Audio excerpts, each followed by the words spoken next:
জনাব হযরত মাওলানা মোহাম্মদ মাহবুবুল ইসলাম, প্রধান মুফাসসির, খুলনা আলিয়া কামিল মাদ্রাসা খুলনা। জনাব হযরত মাওলানা মোহাম্মদ মাহবুবুল ইসলাম, প্রধান মুফাসসির, খুলনা আলিয়া কামিল মাদ্রাসা খুলনা, হযরতকে তার মূল্যবান নসিহত পেশ করার জন্য সবিনয়ে অনুরোধ করছি।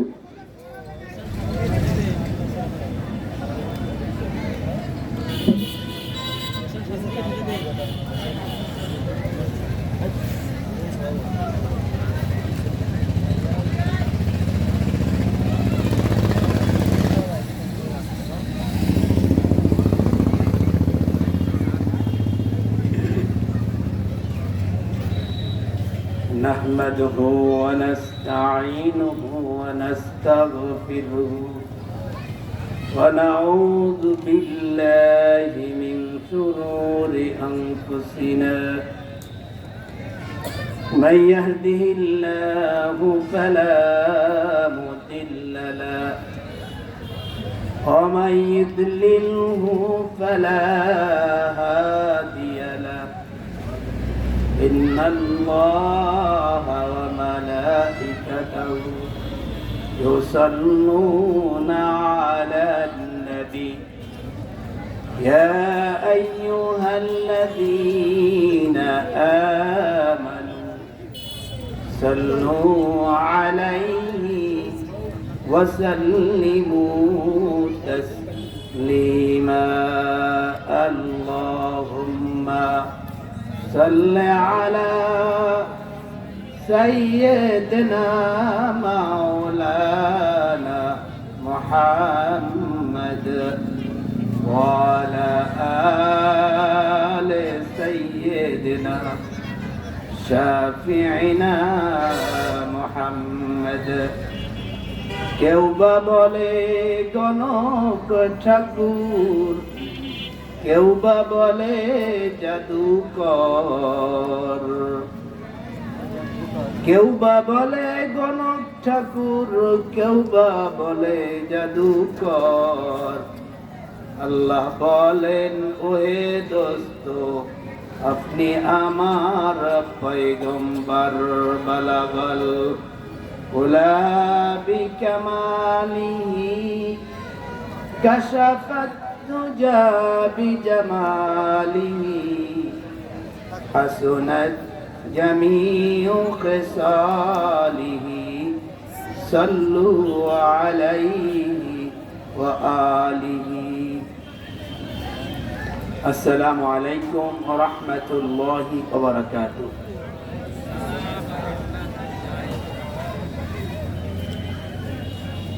ঐতিহ্যবাহী হযরত আবু বকর সিদ্দিক রাদিয়াল্লাহু মাদ্রাসা কর্তৃক আয়োজিত প্রথম বার্ষিক ওয়াজ মাহফিলে মঞ্চে উপবিষ্ট আছেন অত্র মাহফিলের সম্মানিত সভাপতি আলহাজ আলাউদ্দিন আল আজাদ। ইতিমধ্যে উপস্থিত হয়েছেন প্রধান অতিথি হাফেজ মাওলানা মুফতি তরিকুল ইসলাম কাতারি। একটু পরেই আমাদের মাঝে আলোচনা নিয়ে আসবেন হাফেজ মাওলানা মুফতি আরিফিল্লাহ। এছাড়া ঈশার জামাতের আগে যারা বয়ান পেশ করেছেন,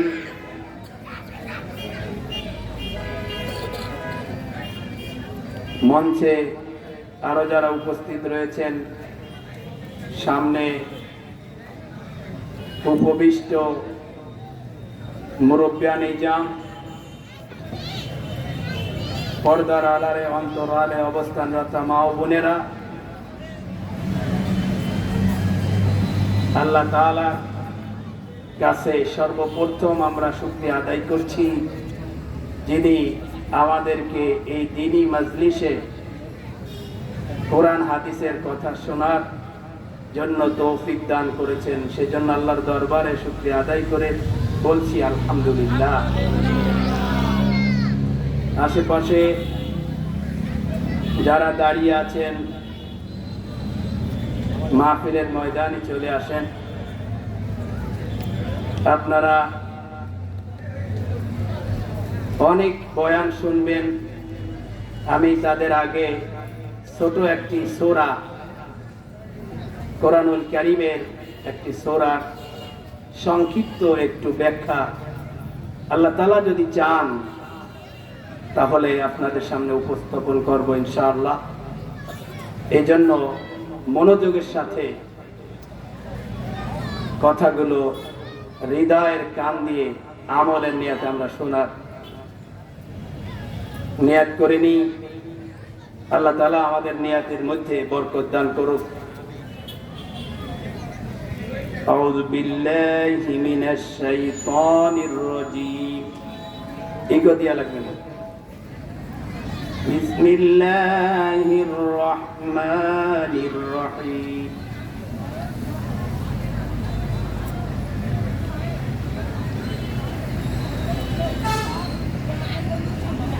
القارعة ما القارعة وما أدراك ما القارعة يوم يكون الناس كالفراش المبثوث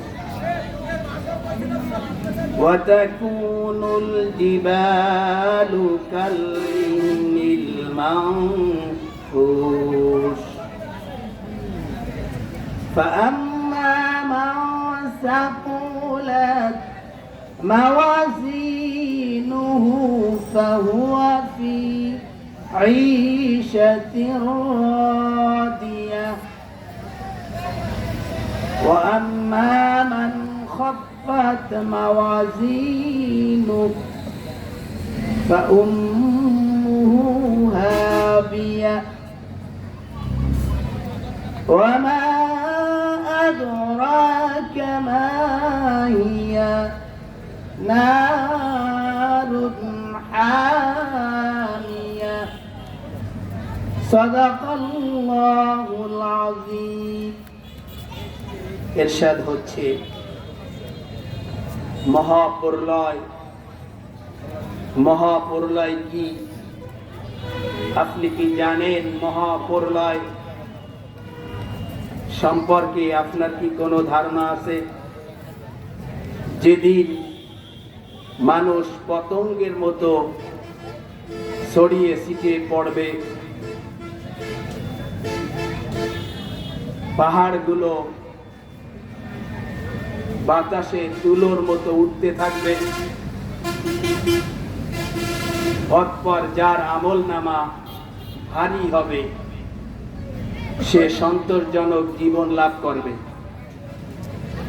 আর পক্ষান্তরে যার আমলনামা হালকা হবে তার ঠিকানা হবে হাবিয়া, দোজখে। হাবিয়া কি তা কি আপনি জানেন? এটা হলো উত্তপ্ত আগুন। আমরা সূরা আল কারিয়াত তেলাওয়াত এবং তার সরল অর্থ শুনেছি। কোরআন হাদিস এবং তাফসীরের আলোকে এই সূরাটির একটি সংক্ষিপ্ত ব্যাখ্যা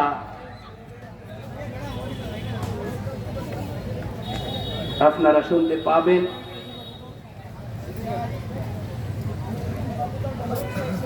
কোরআনুল কারীমের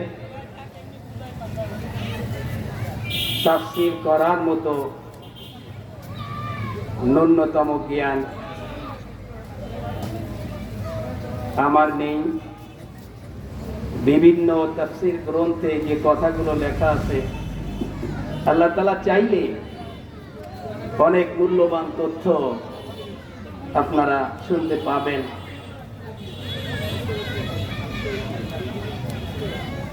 এই সূরাটি 11টি আয়াত বিশিষ্ট মক্কি সূরা। কিছু সূরা মক্কায় নাযিল হয়েছে, কিছু সূরা মদিনায় নাযিল হয়েছে। 11টি আয়াত বিশিষ্ট এই সূরাটি মক্কায় নাযিল হয়েছে। এই সূরাটির নামকরণ আল কারিয়া, প্রথম আয়াতে আল কারিয়া শব্দ দিয়েই এই সূরাটির নামকরণ করা হয়েছে। কারিয়া অর্থ হলো, কারিয়া হলো ইসমুন মিন আসমাইল কিয়ামা। কিয়ামতের অনেকগুলো নাম আছে, তার একটি নাম হলো কারিয়া। কোরআন আল্লাহ তাআলা গাশিয়া, হাক্কা, বিভিন্ন নাম কিয়ামতের আল্লাহ তাআলা দিয়েছেন। এখানে আল্লাহ তাআলা কিয়ামতের একটি নাম কারিয়া, এই কারিয়া শব্দ দিয়েই এই সূরাটির নাম হয়েছে কারিয়া। আরবিতে করউন শব্দের অর্থ হলো জোরে আঘাত করা। কিয়ামতের দিন এমন প্রচন্ড আঘাত হবে, মানুষের কলিজা কাঁপে উঠবে। এই জন্য এই সূরার নাম হয়েছে সূরা আল কারিয়া।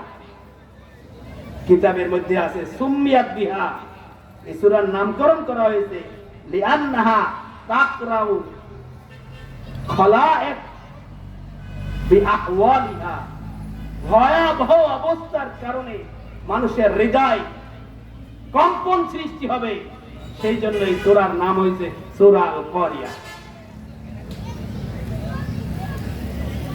আপনি আমি বসে দাঁড়ায় যেখানে থাকি, হঠাৎ যদি পাশে বিদ্যুতের প্রচন্ড একটা আওয়াজ হয়, বাঁক পড়ে, বর্ষা হলেই, বর্ষা ছাড়াও পড়ে, পাশেই যদি বাঁক পড়ে, আমাদের হৃদয় হঠাৎ এরকম কম্পন সৃষ্টি হয় না?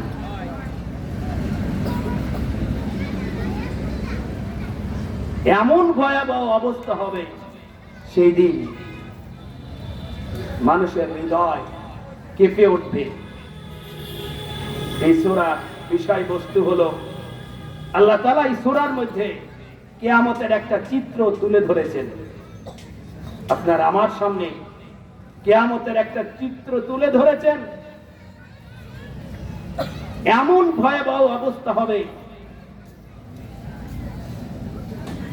যেটার বর্ণনা আল্লাহ তাআলা এই সূরার মধ্যে কিছু নমুনা উল্লেখ করে কিয়ামতের ভয়াবহতা আল্লাহ তাআলা তুলে ধরেছেন।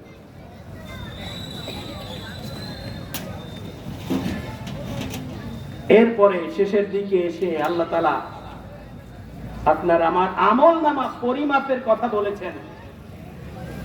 পরিমাপের ক্ষেত্রে ভালো এবং মন্দর পরিমাপে ফলাফলে কি পাবো সে কথা আল্লাহ তাআলা সূরার শেষের দিকে তুলে ধরেছেন।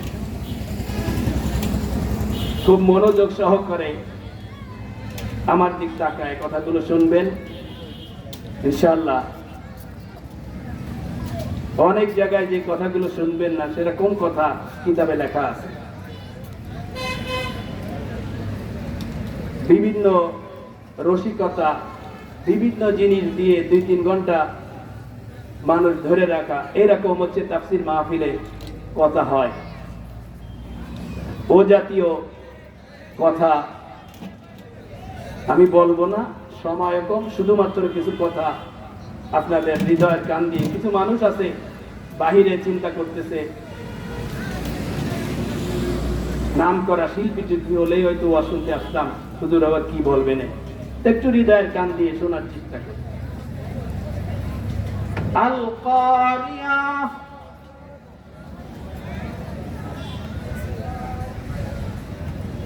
এটা হলো কিয়ামতের একটি নাম। মহাপ্রলয়নকারী, মহাবিপর্যয়।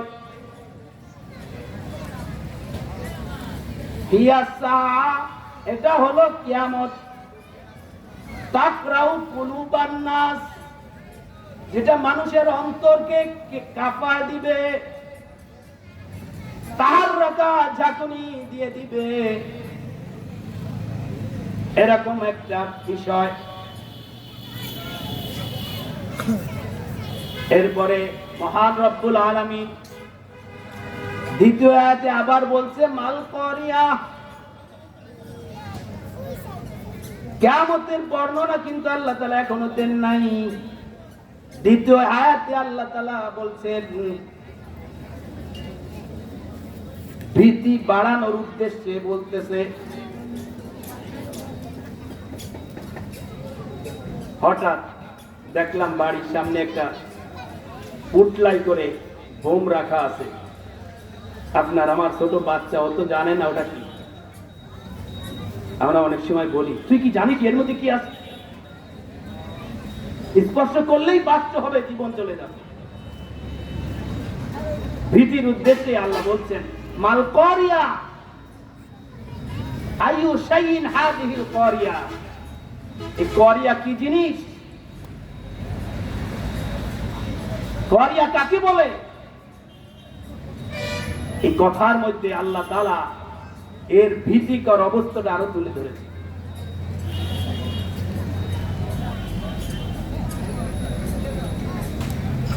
তৃতীয় আয়াতে আল্লাহ তাআলা আবার প্রশ্ন করতেছেন আমা আদরাকা মাল করিয়া। ও আমার দোস্ত, তুমি কি জানো এই মহাপ্রলয় কি? এর খবর কি তোমার কাছে আছে? তাফসীরের কিতাবে বলা আছে কালিমাতু ইসতিফহামিন আলা ওয়াজহি তাজিমে। এইখানে প্রশ্নবোধক শব্দ ব্যবহার করেছেন আল্লাহ তাআলা।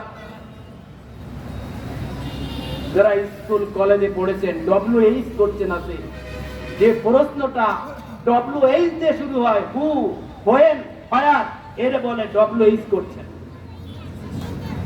যারা ইংরেজি পড়েছেন তারা জানেন। আরবিতে মা শব্দটি প্রশ্নের জন্য আসে। এখানে ওমা আদরাকা মাল করিয়া কালিমাতু ইসতিফহাম, প্রশ্নবোধক চিহ্ন আলা ওয়াজহি তাজিমে ওয়া তাহবিলে, ওই দিনের ভয়াবহতা আরো বেশি প্রকাশ করার জন্য আল্লাহ তাআলা এরকম অস্পষ্ট শব্দ দিয়ে এটা প্রকাশ করেছেন। তাহলে এই তিনটে আয়াতের অর্থ, হে রাসূল আপনি কি জানেন মহাপ্রলয় সম্বন্ধে কি আপনার জানা আছে? যেদিন মানুষ সহ সবকিছু ধ্বংস হয়ে যাবে। যেদিন মানুষ সহ সবকিছু কি হবে? ধ্বংস হয়ে যাবে। এটা এমন ভয়াবহ অবস্থা, মানুষের কল্পনা, মানুষের চিন্তারও উঠে। কিতাবের মধ্যে বলা আছে লা ইদরিকুহা খিয়ালুন, কারো চিন্তা খেয়াল এটাকে বেষ্টন করতে পারে না, এত মহা বিপর্যয়। আপনি হেলিকপ্টারে ঢাকা থেকে আসছেন, সকাল বেলায় নামে দেখলেন খুলনার সবকটা গাড়ি সাসিবুনিয়ার মোড়ে একটার পরে একটা, একটার পর একটা স্তূপ দিয়া সব বিল্ডিং টিল্ডিং ভেঙে চুরে এক জায়গায় রাখা আছে। এরকম অবস্থা দেখলে আপনার আমার মনে হবে যে আজকে রাত্রে এমন প্রচন্ড ঘূর্ণিঝড় অথবা জলোচ্ছ্বাস হয়েছে যার কারণে এরকম অবস্থা হয়েছে। এই চিন্তা আসবে কি আসবে না? এই জন্য আল্লাহ তাআলা কিয়ামতের এমন ভয়াবহ কথা তুলে ধরেছেন। লা ইদরিকুহা খিয়ালুন, কারো খেয়াল যার কাছে যেতে পারবে না, বেষ্টন করতে পারবে না। ওয়ালা ইবলিগুহা ওয়াহমু ইনসানিন, কোন মানুষের ধারণাও নেই এত কঠিন পরিস্থিতি সেদিন ঘটবে। সেদিন কি হবে মানুষের অবস্থা?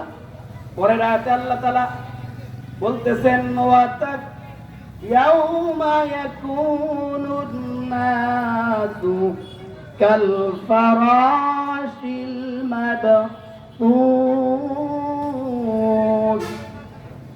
সেই দিন মানুষ পতঙ্গের মতো ছোটাছুটি করতে থাকবে। মানুষের অবস্থা সেই দিন এমন হবে। আল্লাহ তাআলা কেন পতঙ্গের সাথে মানুষকে তুলনা করলেন?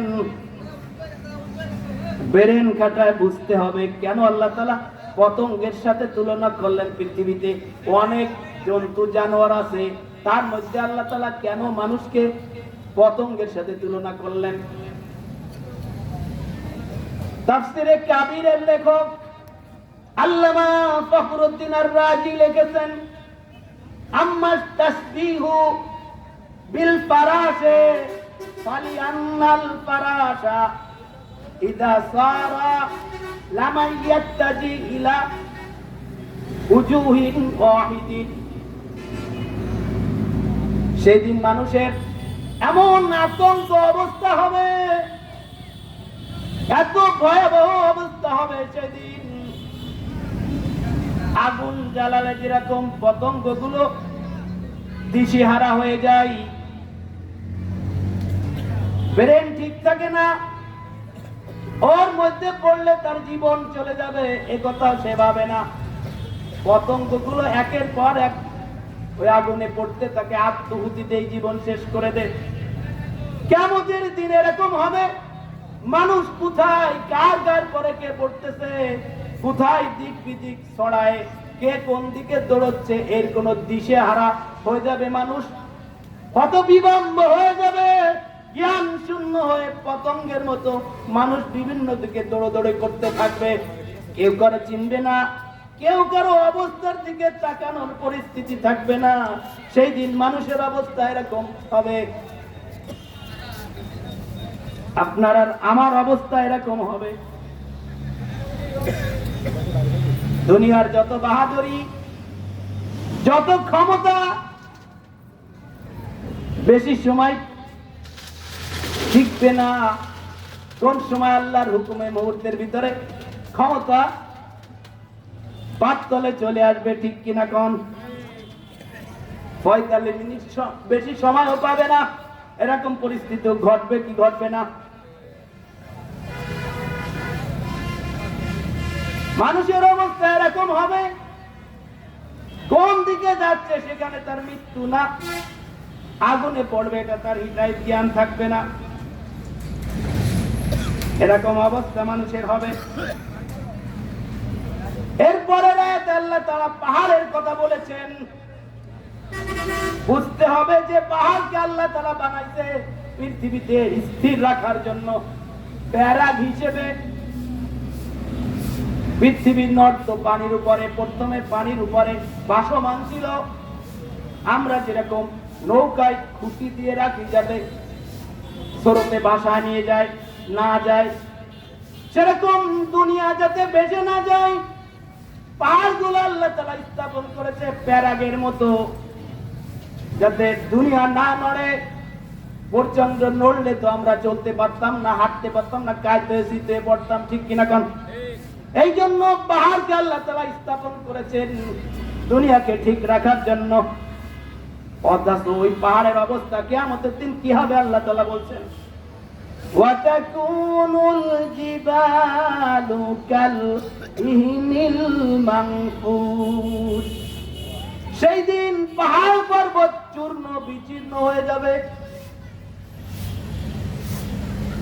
বাতাস যদি পাহাড় উড়িয়ে নিয়ে যায় তাহলে বাতাসের প্রচন্ডটা কত বেশি হবে। বাতাস পাহাড়কে নিয়ে খেলা করবে, আকাশে পাহাড়গুলো ভাসতে থাকবে ধ্বনিত তুলার মতো। লেপ দশক বানালে, বাড়ি দিলে মাঝে মধ্যে দুটো একটা পশম উপরে বাতাসে ভাসে কি ভাসে না?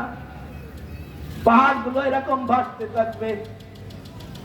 ও বান্দা, চিন্তা করো, যার উপরে আমি শরিয়াত দেইনি, পাহাড়ের উপরে নামাজ ফরজ না, ঠিক কিনা কোন? পাহাড়ের উপরে নামাজ ফরজ, কথা বলে নামাজ ফরজ। পাহাড়ের উপরে রোজা ফরজ না, তার অবস্থা যদি এরকম হয়, ও মানুষ তুমি কল্পনা করে দেখো তোমার অবস্থাটা তাহলে কি হবে।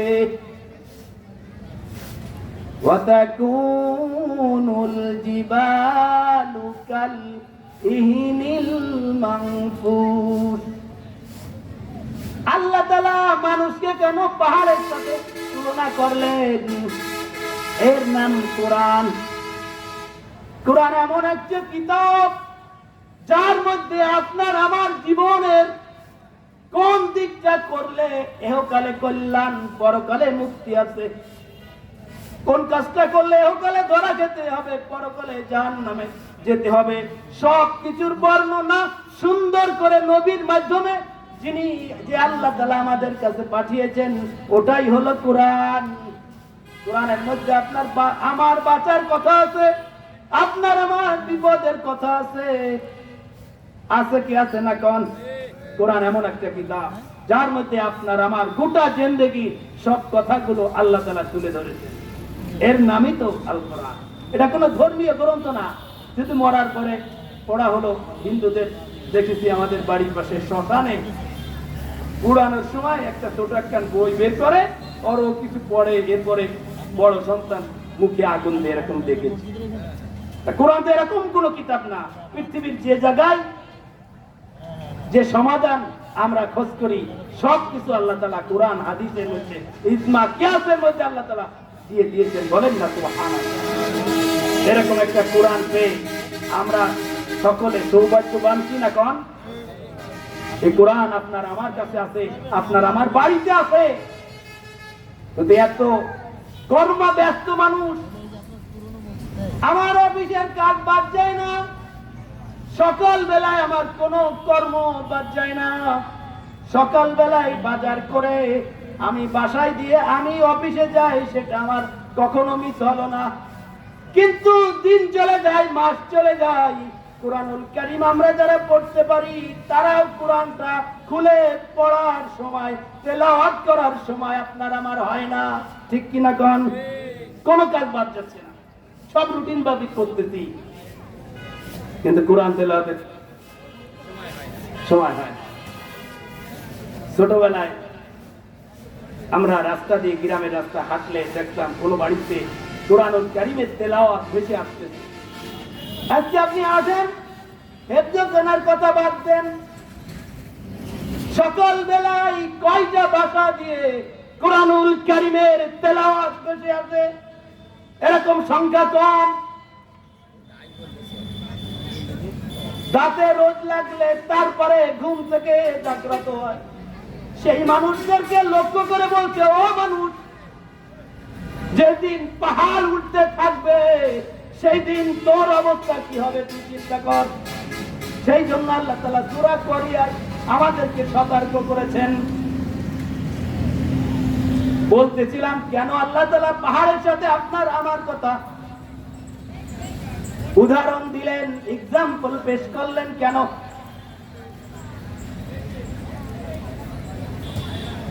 কারণাত বাইনান নাস ওয়াল জিবালে, মানুষ এবং পাহাড়ের মধ্যে আল্লাহ তাআলা এরকম উদাহরণ দিয়ে মিশালেন কেন? তানবিহান, এ কথা বোঝানোর জন্য, আলা তাসিরি তিলকাল করিয়া, এই ভয়াবহতা শুধু মানুষকে বিপদে ফেলবে না, মানুষের মধ্যে গ্রাস করবে না, এই ভয়াবহতা পাহাড়কেও তুলোর মতো টুকরো টুকরো করে আকাশে উড়বে। সেই দিনটাই হলো কিয়ামতের দিন। পৃথিবীর কোন বক্তা যার জবান দিয়ে ভয়াবহতা বর্ণনা করে শেষ করতে পারবে না, কোন লেখক বর্ণনা করতে পারবে না। সব কিছুর ঊর্ধ্বে ভয়াবহ যেদিন ঘটবে সেই দিনের নাম হলো করিয়া, মানে কিয়ামত। করিয়া মানে কি? কিয়ামত।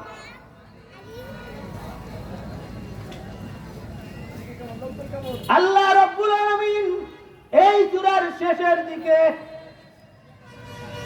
খাতামাতিস সূরা আল কারীমা বিযিকরিল মাওয়াজিন আল্লাতী তুজানু বিহা আমালুন নাস ওয়া ইনকিসামিল খালকি ইলা সাইদিন ওয়া শাকিন। আল্লাহ তাআলা এই সূরার শেষের দিকে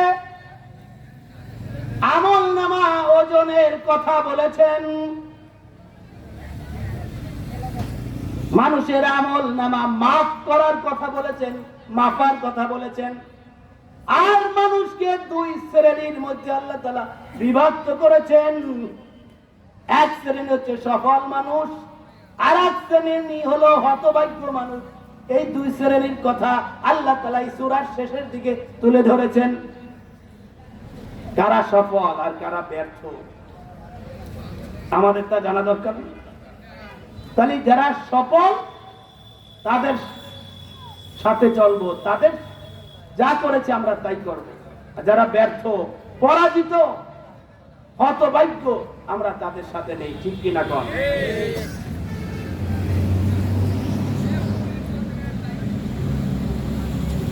فأما من ثقلت موازينه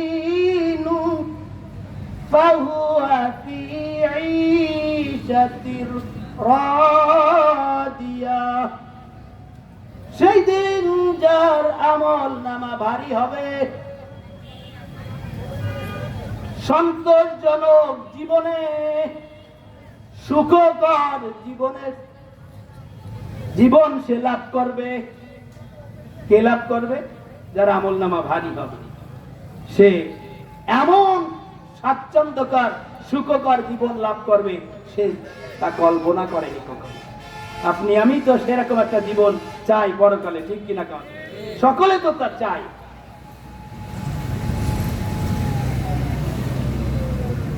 ফামান সাকুলাত মাওয়াজিনুহু, দেখেন কত চমৎকার কথা তাফসীরের মধ্যে উল্লেখ করেছেন। মাওয়াজিন শব্দটি বহু বচন ব্যবহার করা হয়েছে, জমা ব্যবহার করা হয়েছে। এই শব্দটি দুইটা শব্দের জমা হতে পারে, দুইটা অর্থ সঠিক। আপনাদের কাছে আমি বলতেছি, খেয়াল করে শোনেন। আমরা ক্লাসে পড়াইতে এইসব কথা বলি, কোন গল্প গুজব, এই জন্য মজা লাগতেছে না। খেয়াল করে শুনি, ইনশাআল্লাহ কোরআনের মধ্যেই মজা আছে। বলেন না আলহামদুলিল্লাহ। যদি মাওয়াজিন শব্দটি মাউজুনের বহু বচন হয়, মাউজুন মানে যা ওজন করা হয়, অর্থাৎ আমল নামা। আপনি আমি যে কাজ করতেছি, এই জায়গায় কিয়ামতের দিন আল্লাহ তাআলা একটা রূপ দিবেন, রূপে পরিবর্তন করে ওই দেখে দাড়ি পাল্লায় উঠাবেন। আর যদি শব্দটি মিজান শব্দের বহু বচন হয়, মিজান মানে দাড়ি পাল্লা, মাঝখানে রড দিয়ে দুই পাশে বাটখারা থাকে, আগে যেরকম পাল্লা থাকতো, এর আরবি নাম হচ্ছে মিজান। মাদ্রাসায় কমই হোক আলিয়া হোক, প্রত্যেক মাদ্রাসায় মিজান নামে একটা বই আছে। মিজান মানে দাড়ি পাল্লা। মিজান মানে কি? দাড়ি পাল্লা। এর বহু বচন যদি মাওয়াজিন হয়, আর যদি আমল নামা হয়, তার আমল নামা ভারী হবে। আর যদি মিজানের বহু বচন হয়, তাহলে অর্থ হবে তার মিজানের পাল্লাটা ভারী হবে। বলেন না সুবহানাল্লাহ।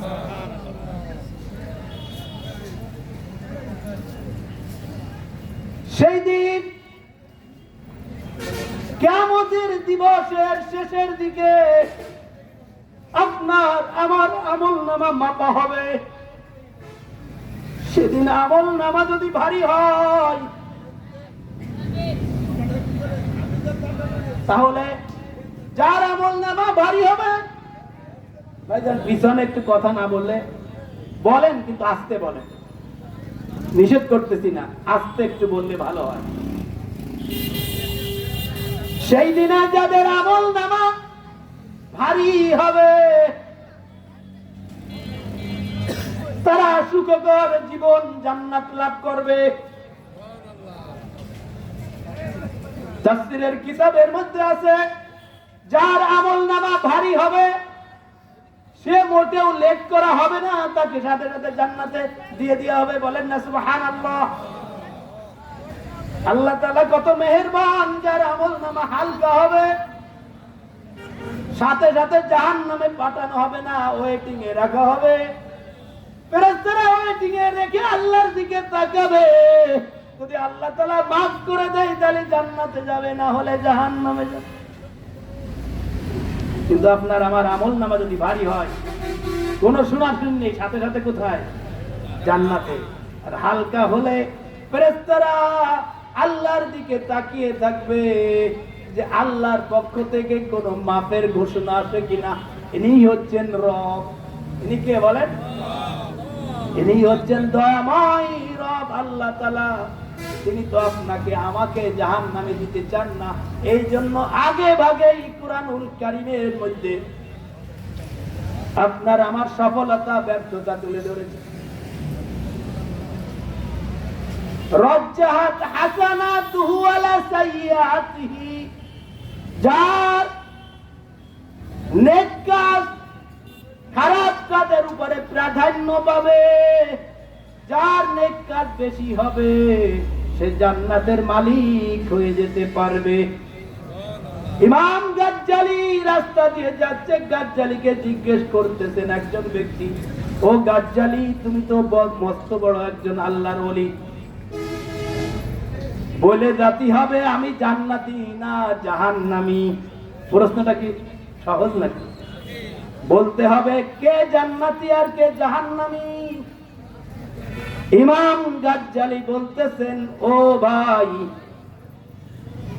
তুমি 40 বছর জিন্দেগি হিসাব করো, প্রথম 10 বছরে পারো নাই, 15 বছরে পারো নাই, 20 বছরে পারো নাই, 25 বছরে পারো নাই, 30 বছরে পারো নাই, 35 বছরে পারো নাই, 40 বছর তুমি মিলা দেখো, তোমার জীবনের মধ্যে যদি ভালো আমল বেশি থাকে তুমি জান্নাতের দিকে হাঁটতেছো। আর এই 40টা বছর তুমি নিজে ক্যালকুলেশন করে দেখো, পরিমাপ করে দেখো, যদি তোমার খারাপ কাজ বেশি হয় তুমি জাহান্নামের রাস্তায় আছো। আপনি আমি 40 বছর আমাদের যাদের হয়ে গেছে, হিসাব করি ভালো কাজ বেশি না খারাপ কাজ বেশি। এখনো সময় আছে, যদি খারাপ কাজ বেশি হয় মৃত্যু আসা পর্যন্ত আরো কিছু ভালো কাজ করার নিয়ত করতে হবে। রাজি আছেন সকলে? কারা কারা রাজি আছেন? আল্লাহ তাআলা তৌফিক দান করুন। আয়াতের মধ্যে ঈশাতুন শব্দ লেখা আছে, যার আমল নামা ভারী হবে সে এমন জান্নাতে যাবে। ঈশাতুন বলা হয় আল্লামা কুরতুবী রাহমাতুল্লাহ আলাইহি তার কিতাবের মধ্যে, তাফসীরে কুরতুবীর মধ্যে আছে, ঈশাতুন কালিমাতুন তুজমাউ ফিহি নিয়ামু কুল্লুহু, জান্নাতের সব নিয়ামত যার মধ্যে একত্রিত করা হয়েছে এর নাম ঈশাত। এর নাম কি? আয়াতের মধ্যে 10 মিনিটের মধ্যে ছেড়ে দেব ইনশাআল্লাহ, সর্বোচ্চ 15। রাদিয়া শব্দটি যদিও ইসমে ফাইলের সিগা, কিন্তু ইসমে মাফউলের অর্থে ব্যবহৃত।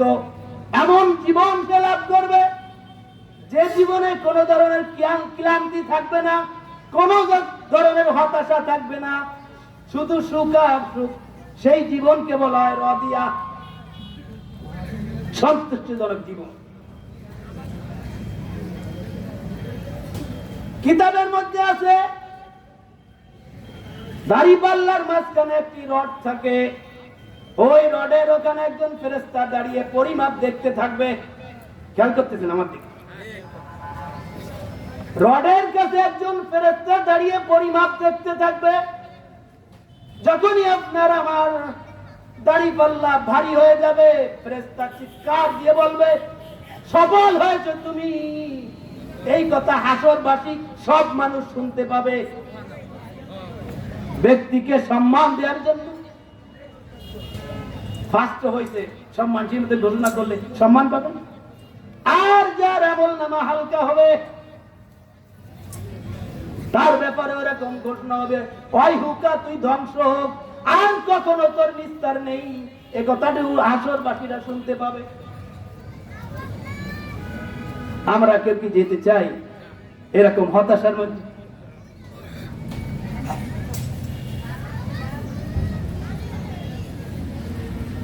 ইমাম কুরতুবী বলেছেন, আন্নালাউ কিসফাতান ওয়া লিসানান, ওই দাড়ি পাল্লার থাকবে দুইটা পাল্লা, ওয়া লিসানান, কথা বলার যোগ্যতা, বলেন না সুবহানাল্লাহ, কথা বলার যোগ্যতা থাকবে। তুজানু ফিহি সুহুফ, এরকম আমল নামার খাতা ওজন দেওয়া হবে। আল মাকতুবু ফিল হাসানাতু ওয়াস সাইয়্যাতু, যার মধ্যে ভালো কর্ম লেখা আছে, খারাপ কর্ম লেখা আছে, ওই খাতা ওজন দেওয়া হবে।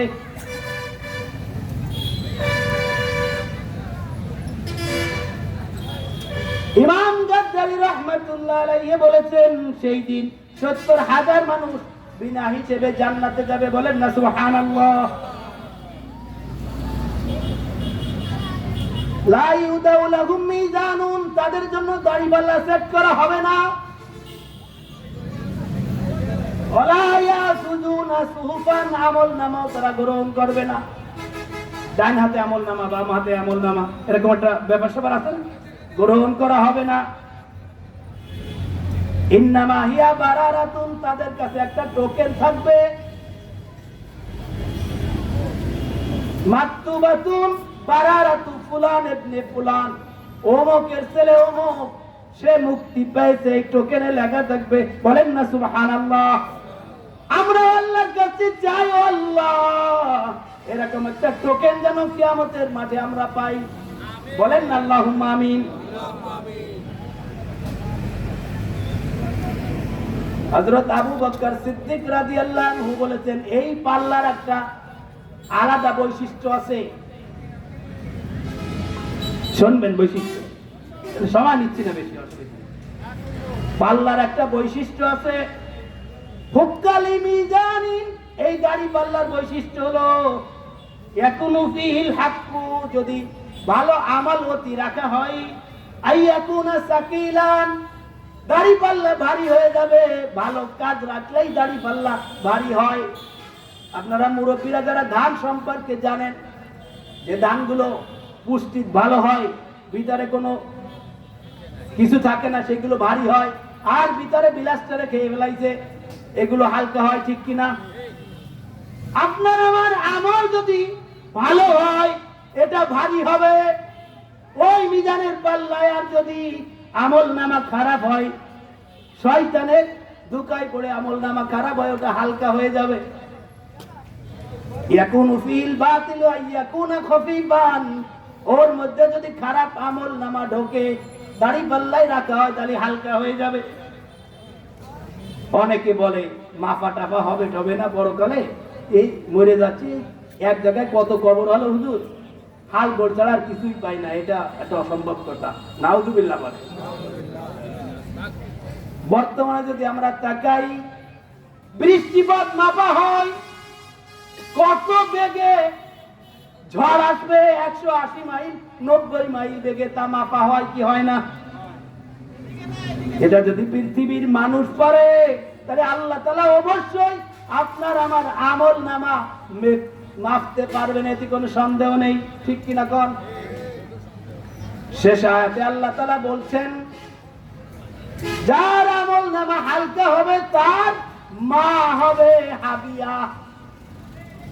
কেমন কথা বলেছেন আল্লাহ তাআলা, কত উন্নত বাচন ভঙ্গি, রচনা শৈলী, উসলুবুল কোরআন বলা এটাকে, কোরআনের রচনা শৈলী। এই জন্য পৃথিবীর কেউ কোরআন বানাতে পারে নাই। একজন মায়ের কাছে শিশু নিরাপত্তা পায়, একজন মায়ের কাছে শান্ত না পাই মানুষ, ঠিক কিনা কোন? কিন্তু যার ঠিকানা হবে হাবিয়া, যার ঠিকানা হবে জাহান্নামের গর্ত, সে ওই মায়ের কাছে কি পাবে? যার ভিতরে শুধু আগুন, ওই মায়ের কাছে ওই আশ্রয় জায়গায় সে কি পাবে? শাস্তি ছাড়া আর কিছু পাওয়া যাবে? কিছুই পাওয়া যাবে না। হাবিয়ার নির্মমতা বুঝাতে গিয়ে ভয়াবহতা বুঝাতে গিয়ে আল্লাহ তাআলা হাবিয়াকে মায়ের সাথে তুলনা করেছেন। হাবিয়া কি জিনিস? কেউ কেউ বলেছেন ওয়া ইসমুন মিন আসমাইন নার, জাহান্নামের একটি নাম হলো হাবিয়া। কেউ কেউ বলেছেন আন্নাল হাবিয়াতা ইসমুল বাবিল আসফালে মিনান নার। কুরতুবীর মধ্যে বলা আছে জাহান্নামের নিচে অনেক স্তরের নিচে একটা গেট থাকবে, যে গেট দিয়ে ওই জাহান্নামের গর্তে ঢুকতে হবে। ওই গেটের নাম সর্বনিম্ন গেটের নাম হলো হাবিয়া। বলেন না নাউযুবিল্লাহ। জাহান্নামে অনেকগুলো চেম্বার থাকবে, বিল্ডিং এ অনেকগুলো ছোট ছোট রুম আছে না, সর্বনিম্ন মাটির তলে রুম করতে মানুষ, সর্বনিম্ন নিচের দিকে জাহান্নামের যে কঠিন গর্ত যার ভিতরে তাপ বেশি, ওই গেটের নাম হলো হাবিয়া। আল্লাহ তাআলা আমাদেরকে হিফাজত করুক, ওই হাবিয়া যেন আমরা না যাই, ঠিক কিনা? হাবিয়ায় যাওয়া কারো পক্ষে সম্ভব না। মুক্তাসার ইবনে কাসিরের মধ্যে বলা আছে জাহান্নামের আগুন হলো আগুনের 70 ভাগের 1 ভাগ হচ্ছে দুনিয়ার আগুন। ওই জাহান্নামের আগুনকে 1000 বছর জ্বালানোর পরে লাল বর্ণ ধারণ করলো, ফিরে আবার পুনরায় 1000 বছর জ্বালানোর পরে সাদা বর্ণ ধারণ করলো, এরপরে 1000 বছর জ্বালানোর পরে কালো বর্ণ ধারণ করলো, যেটা ওই গর্তের মধ্যে আছে। বলেন না নাউযুবিল্লাহ। শুধু আল্লাহর কাছে বলেছিল আল্লাহ আমার একটু ক্ষুধা এত তাড়া না, আমি জাহান্নামের এক অংশ খেয়ে ফেলতে চাই। আল্লাহ অনুমতি দেননি, শুধু 2টা নিঃশ্বাস ছাড়ার অনুমতি দিছে। গরমকালে প্রচন্ড গরম হয় ওই জাহান্নামের একটা নিঃশ্বাসে, আর শীতকালে প্রচন্ড ঠান্ডা হয় ওই জাহান্নামের আর একটা নিঃশ্বাসে। আপনি আমি যদি আমল নামা ভারী বানাতে চাই, তাহলে আমাদের কি করতে হবে? আমল নামা কম হোক বেশি হোক, আমল নামা হতে হবে আল্লাহ তাআলাকে খুশি করার জন্য। কাকে খুশি করার জন্য? আমরা আমল নামা করি মানুষকে দেখানোর জন্য, মানুষ আমাকে বাহাবা দিক, মানুষ আমাকে ভালো বলুক। আল্লাহকে রাজি খুশি করার জন্য ইখলাসের সাথে আমল করব। রাজি আছেন ইনশাআল্লাহ? ইখলাসের সাথে আমল করব, আর পৃথিবীর কোন মানুষের বানানো আইনের পথে চলবো না। লেনিন, কার্ল মার্কস, পৃথিবীর কোন নেতা নেত্রীর বানানো আইনের অনুসারে চলবো না। মুহাম্মাদুর রাসূলুল্লাহ সাল্লাল্লাহু আলাইহি ওয়াসাল্লামের তরিকায় চলবো। রাজি আছেন সকলে? 2টা কাজ, আল্লাহকে খুশি করার জন্য, আর তরিকা হবে কার তরিকা? মুহাম্মাদুর রাসূলুল্লাহ। সবাই বলেন কার তরিকা হবে?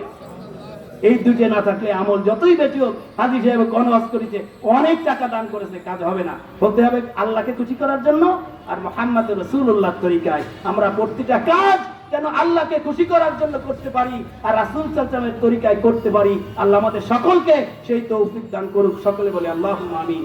যে কথাগুলো বলেছি আমিও যেন আমল করতে পারি, আর ওই কিয়ামতের ভয়াবহতার কথা চিন্তা করে অন্যায় থেকে আমরা সকলে দূরে থাকতে পারি। আল্লাহ আমাদের সকলকে সেই তৌফিক দান করুক। ওয়া মা তাওফীক ইল্লা বিল্লাহ। আসসালামু আলাইকুম ওয়া রাহমাতুল্লাহি ওয়া বারাকাতুহু।